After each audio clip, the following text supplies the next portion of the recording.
Hello అండి, welcome back to my channel. ముందుగా అందరికీ శ్రీ విశ్వవాసు నామ సంవత్సర ఉగాది శుభాకాంక్షలు. అందరూ బాగుండాలి, అందులో మేము ఉండాలి.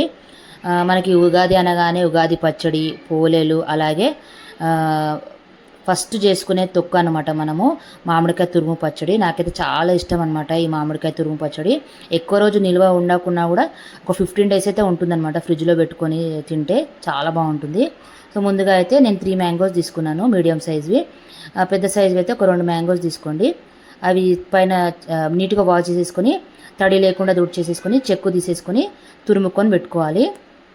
ఇలా తురుముకున్న తర్వాత ఒక ప్యాన్ పెట్టేసుకొని ఒక స్పూన్ మెంతులు, ఒక స్పూన్ ఆవాలు, ఒక స్పూన్ జీలకర్ర వేయించేసుకొని చల్లారిన తర్వాత మిక్సీ పట్టుకోవాలన్నమాట. పౌడర్ లాగా చేసేసుకోవాలి.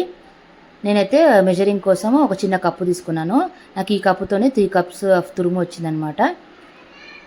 సో ఏ కప్పుతో అయితే తీసుకున్నాదో అదే కప్పుతోని కారం, ఉప్పు కూడా తీసుకున్నాను. 1/2 కప్పు కారం, 1/2 కప్పు ఉప్పు, ఇంకా పౌడర్ చేసి పెట్టుకున్న ఈ మిశ్రమం ఉంది కదా, ఇది వేసేసుకోవాలి. ఇవన్నీ వేసేసుకొని బాగా కలిపేసేసుకొని తాలింపు పెట్టుకోవడమే.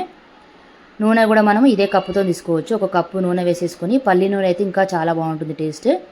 ఒక కప్పు నూనె వేసేసుకొని ఇందులోకి ఆవాలు, జీలకర్ర, ఒక 10-15 వెల్లుల్లి రెబ్బలు కూడా వేసుకోవాలి. దంచి వేసేసుకుంటే ఫ్లేవర్ బాగుంటుంది. ఒక గుప్పెడు కరివేపాకు, ఎండుమిర్చి వేసేసుకొని ఇందులోకి కలిపేసుకోవాలన్నమాట. అంతే అండి, ఎంతో టేస్టీగా ఉండే మామిడికాయ తురుము పచ్చడి రెడీ. సో ఈ తొక్కు అనేది ఈ రోజు కంటే నెక్స్ట్ డే చాలా బాగుంటుంది. ఊరిన తర్వాత ఫ్రిడ్జ్లో పెట్టుకొని తింటే ఒక 15 డేస్ వరకు కూడా ఉంటుందన్నమాట. మనం ఫస్ట్ చేసుకునే పచ్చడి మ్యాంగో తురుము పచ్చడి అనమాట. చాలా బాగుంటుంది. ఒకసారి మీరు కూడా ట్రై చేయండి. ఇవాళ అయితే కంపల్సరీ అందరి ఇంట్లో ఉంటుంది. చేయని వాళ్ళు కూడా ఉంటే చేయండి, చాలా బాగుంటుంది. సో ఇదండి మామిడికాయ తురుము పచ్చడి. మీరు కూడా ట్రై చేయండి. మీకు ఎలా వచ్చిందో కమెంట్ చేయండి. మరో వీడియోతో మళ్ళీ కలుద్దాం. Thank you for watching this video. Bye bye. అందరికీ మరోసారి హ్యాపీ ఉగాది.